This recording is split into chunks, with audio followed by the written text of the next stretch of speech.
मधुबन के बाबा, मधुबन के बाबा मुरली वाले, आपका क्या कहना, आपका क्या कहना। ओम शांति। आज 6 मार्च 2026 के साकार मधुर महावाक्य हैं। आज मीठे मीठे बाप दादा बोले, मीठे बच्चे, सच्चे सल्वेशन आर्मी बन सबको इस पाप की दुनिया से पुण्य की दुनिया में ले चलना है। सबके डूबे हुए बेड़े को पार लगाना है। बाबा ने कहा, मीठे बच्चे, सच्चे सल्वेशन आर्मी बन सबको इस पाप की दुनिया से पुण्य की दुनिया में ले चलना है। सबके डूबे हुए बेड़े को पार लगाना है। बाबा ने आज प्रश्न पूछा कि कौन सा निश्चय हर एक बच्चे की बुद्धि में नंबरवार बैठता है। तो उत्तर में बाबा ने कहा, पतित पावन हमारा मोस्ट बिलवेड बाबा हमें स्वर्ग का वर्षा दे रहा है। ये निश्चय हर एक की बुद्धि में नंबरवार बैठता है। अगर पूरा निश्चय किसी को हो भी जाए तो माया सामने खड़ी है। बाप को भूल जाते हैं, फेल हो पड़ते हैं। जिन्हें निश्चय बैठ जाता है वह पावन बनने के पुरुषार्थ में लग जाते हैं। बुद्धि में रहता है कि अब तो घर जाना है। ओम शांति। मीठे मीठे सिकिलदे बच्चों प्रति गुड मॉर्निंग। बच्चे ये तो जानते हैं कि सतयुग में सदैव good morning, good day, good everything, good night, सब गुड ही गुड है। यहाँ तो न गुड मॉर्निंग है न गुड नाइट है। सबसे बुरी है नाइट। तो सबसे अच्छा क्या है? सवेरा, जिसको अमृत वेला कहा जाता है। तुम्हारा हर समय गुड ही गुड है। बच्चे जानते हैं कि इस समय हम योग योगेश्वर और योग योगेश्वरियां हैं। ईश्वर जो तुम्हारा बाप है वह आकर योग सिखलाते हैं, अर्थात तुम बच्चों का एक ईश्वर के साथ योग है। तुम बच्चों को योगेश्वर के बाद ज्ञान ज्ञानेश्वर बाप का पता पड़ा है। योग लगा, फिर बाप तुमको सारे चक्र की नॉलेज समझाते हैं, जिससे तुम भी ज्ञान ज्ञानेश्वर बनते हो। ईश्वर बाप बच्चों को आकर ज्ञान और योग सिखलाते हैं। कौन सा ईश्वर? निराकार बाप। अब बुद्धि से काम लो। गुरु लोगों की तो बहुत मत है। कोई कहेंगे श्री कृष्ण से योग लगाओ, फिर उनका चित्र भी देंगे। कोई साईं बाबा, कोई महर्षि बाबा, कोई मुसलमान का, कोई पारसी का, सबको बाबा बाबा कहते रहते हैं। कहेंगे सब भगवान ही भगवान है। अब तुम जानते हो कि मनुष्य भगवान हो ही नहीं सकता। इन लक्ष्मी नारायण को भी हम भगवान भगवती नहीं कह सकते। भगवान तो एक निराकार है। वह तुम सब आत्माओं का बाप है, जिसको कहा जाता है शिव बाबा। तुम ही जन्म जन्मांतर सत्संग करते आए। कोई ना कोई साधु, सन्यासी, पंडित आदि जरूर होंगे। लोग जानते हैं कि हमारा गुरु है, हमको कथा सुना रहे हैं। सत्युग में कथाएं आदि होती ही नहीं। पाप ऐठ समझाते हैं, सिर्फ भगवान या ईश्वर कहने से रचना नहीं आती है। वह बाप है तो बाबा कहने से संबंध स्नेह पूर्ण हो जाता है। तुम जानते हो कि हम बाबा मम्मा के बच्चे बने हैं, जिससे हमको स्वर्ग के सुख मिलते हैं। ऐसा कोई भी सत्संग नहीं होगा जो समझते हो कि हम सत्संग से मनुष्य से देवता व नरकवासी से स्वर्गवासी बनते हैं। अभी तुम्हारा सत्य बाप के साथ संग है और सबका असत्य के साथ संग कहा जाता है। गाया भी जाता है कि सत्य संग तारे और जिस्मानी संग बोरे। बाप कहते हैं, आत्म अभिमानी देही अभिमानी बनो। मैं तुम बच्चों आत्माओं को सिखाता हूँ। यह रूहानी नॉलेज रूहों प्रति सुप्रीम रूह आकर देते हैं। बाकी सब है भक्ति मार्ग, वह कोई ज्ञान मार्ग नहीं है। बाप कहते हैं, मैं सब वेदों शास्त्रों को, सृष्टि के आदि मध्य अंत को जानने वाला हूँ। अथॉरिटी मैं हूँ। वह है भक्ति मार्ग की अथॉरिटी। बहुत शास्त्र आदि पढ़ते हैं तो उनको कहते हैं शास्त्रों की अथॉरिटी। तुमको बाप सच आकर सुनाते हैं। अभी तुम जानते हो सत्य का संग तारे और झूठ का संग डुबोए। अब बाप तुम बच्चों द्वारा भारत को सैल्वेज कर रहे हैं। तुम हो रूहानी सैल्वेशन आर्मी, सैल्वेज करते हैं। बाप कहते हैं कि भारत जो स्वर्ग था वह अब नर्क बना हुआ है, डूबा हुआ है, बाकी कोई ऐसा सागर के नीचे नहीं है। तुम सतो प्रधान से तमो प्रधान बने हो। सतयुग त्रेता है सतो प्रधान, यह बड़ा स्टीमर है। तुम स्टीमर में बैठे हो, यह पाप की नगरी है, क्योंकि सब पाप आत्माएं हैं। वास्तव में गुरु एक है, उनको कोई नहीं जानते हैं। हमेशा कहते हैं ओ गॉड फादर। ऐसे नहीं कहते कि गॉड फादर कम प्रिसेप्टर, नहीं, सिर्फ फादर कहते हैं। वह पतित पावन है तो गुरु भी हो गया। सर्व का पतित पावन सदगति दाता एक है। इस पतित दुनिया में कोई भी मनुष्य सदगति दाता व पतित पावन हो नहीं सकता। बाप कहते हैं कितनी एडल्ट्रेशन, करप्शन है। अब मुझे कन्याओं माताओं के द्वारा सबका उद्धार करना है। तुम सब ब्रह्मा कुमार कुमारियां भाई बहन हो गए, नहीं तो डाडे का वर्षा कैसे मिले। डाडे से वर्षा मिलता है 21 पीढ़ी अर्थात स्वर्ग की राजाई। कमाई कितनी बड़ी है। ये है सच्ची कमाई, सच्चे बाप द्वारा। बाप भी है, शिक्षक भी है और सतगुरु भी है। प्रैक्टिकल में करके दिखाने वाला है। ऐसे नहीं कि गुरु मर गया तो चेले को गद्दी मिले। वह है जिस्मानी गुरु और ये है रूहानी गुरु। अच्छी रीति इस बात को समझना है, ये बिल्कुल नई बातें हैं। तुम जानते हो हमको कोई मनुष्य नहीं पढ़ाता है, हमको शिव बाबा ज्ञान का सागर पतित पावन इस शरीर द्वारा पढ़ाते हैं। तुम्हारी बुद्धि शिव बाबा की तरफ है। उन सत्संगों में मनुष्य तरफ बुद्धि जाएगी। वह सब है भक्ति मार्ग। अब तुम गाते हो कि तुम माता पिता हम बालक तेरे, ये तो एक है ना। परंतु बाबा कहते हैं कि मैं कैसे आकर तुमको अपना बनाऊं। मैं तुम्हारा पिता हूं तो इनके तन का आधार लेता हूं। तो ये ब्रह्मा हमारी स्त्री भी है तो बच्चा भी है। इन द्वारा शिव बाबा बच्चों को अडॉप्ट करते हैं तो ये बड़ी मम्मा हो गई। इनकी कोई माँ नहीं है।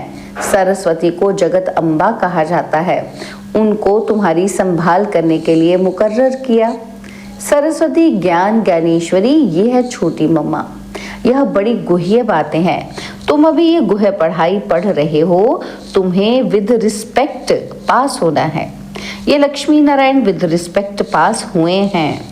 उन्हों को सबसे बड़ी स्कॉलरशिप मिली है, कोई सजा खानी नहीं पड़ी। बाप कहते हैं जितना हो सके याद करो। इसको भारत का प्राचीन योग कहा जाता है। बाप कहते हैं तुमको सभी वेदों शास्त्रों का सार सुनाता हूँ। मैंने तुमको राजयोग सिखाया जिससे तुमने प्रारब्ध पाई और फिर ज्ञान खलास हो गया, फिर परंपरा कैसे चल सकती। वहाँ कोई शास्त्र आदि होते नहीं और धर्म वाले जैसे इस्लामी बौद्धी आदि जो हैं उनका ज्ञान गुम नहीं होता। उन्हों का परंपरा चलता है, तुम सबको मालूम है। परंतु बाप कहते हैं कि मैं तुमको जो ज्ञान सिखाता हूँ वो कोई नहीं जानते। भारत दुखी बन जाता है, उनको आकर सदा सुखी बनाता हूँ। बाप कहते हैं मैं साधारण तन में बैठा हूँ। तुम्हारा बुद्धि योग बाप के साथ रहे। आत्माओं का बाप है परम पिता परमात्मा। सर्व बच्चों का वह बाप है। उनके सब बच्चे ठहरे ना। सब आत्माएं इस समय पतित हैं। बाप कहते हैं मैं प्रैक्टिकल में आया हूँ। विनाश सामने खड़ा है। जानते हो आग लगेगी, सबके शरीर खत्म हो जाएंगे। सब आत्माओं को जाना है वापिस घर। ऐसे नहीं कि ब्रह्म में लीन हो जाएंगे व ज्योति में समा जाएंगे। ब्रह्म समाजी फिर ज्योति जगाते हैं, उनको ब्रह्म मंदिर कह देते हैं। वास्तव में है ब्रह्म महतत्व जहाँ सब आत्माएं रहती हैं। हमारा पहले मंदिर वह है, पवित्र आत्माएं वहाँ रहती हैं। ये बातें कोई मनुष्य समझते नहीं। ज्ञान का सागर बाप बैठ तुम बच्चों को समझाते हैं कि अब हो तुम ज्ञान ज्ञानेश्वर, फिर बनते हो राज राजेश्वर। तुम्हारी बुद्धि में है कि पतित पावन मोस्ट बिलवेड बाबा आकर हमको स्वर्ग का वर्षा दे रहे हैं। कईयों की बुद्धि में ये भी बैठता नहीं है। इतने बैठे हैं, इनमें कोई 100% निश्चय बुद्धि नहीं है। कोई 80% है, कोई 50% है, कोई वह भी नहीं। वह तो बिल्कुल फेलियर हुआ। नंबरवार जरूर है। बहुत हैं जिनको निश्चय नहीं है। कोशिश करते हैं कि निश्चय हो जाए। अच्छा, निश्चय हो भी जाए परंतु माया बड़ी कड़ी है। बाबा को भूल जाते हैं। यह ब्रह्मा खुद कहते हैं कि मैं भी पूरा भगत था। 63 जन्म भक्ति की है तत्वम। तुमने भी 63 जन्म भक्ति की है। 21 जन्म सुख पाया, फिर भगत बने। भक्ति के बाद है वैराग्य। सन्यासी लोग भी ये अक्षर सब कहते हैं कि ज्ञान, भक्ति और वैराग्य। उन्हों को वैराग्य आता है घर बार से, उसको हद का वैराग्य कहा जाता है, और तुम्हारा है बेहद का वैराग्य। सन्यासी घर बार छोड़ जंगल में चले जाते थे। अब तो कोई जंगल में है ही नहीं। सब कुटियाएं खाली पड़ी हैं, क्योंकि पहले सतो प्रधान थे, अब वह तमो प्रधान हो गए हैं। अब उन्हों में कोई ताकत नहीं है। लक्ष्मी नारायण की राजधानी में जो ताकत थी, वह पुनर्जन्म लेते लेते अब देखो वे कहाँ आकर पहुंचे हैं। कुछ भी ताकत नहीं है। यहाँ की गवर्नमेंट भी कहती है कि हम धर्म को नहीं मानते। धर्म में ही बहुत नुकसान है। लड़ते झगड़ते कॉन्फ्रेंस करते रहते कि सभी धर्म वाले एक मत हो जाएं। लेकिन पूछो एक कैसे हो सकेंगे? अभी तो सब वापस जाने वाले हैं। बाबा आया है, ये दुनिया अब कब्रिस्तान बनी है। बाकी ये तो वैरायटी झाड़ है, सो एक कैसे होगा? कुछ भी समझते ही नहीं। भारत में एक धर्म था, उनको कहा जाता है अद्वैत मत वाले देवताएं। द्वैत माना दैत्य।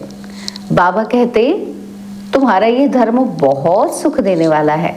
तुम जानते हो कि पुनर्जन्म ले हमको फिर 84 जन्म भोगने हैं। निश्चय हो कि हमने ही 84 जन्म भोगे हैं। हमको ही जाना है और फिर आना है। भारतवासियों को ही समझाते हैं कि तुमने पूरे 84 जन्म पूरे किए हैं।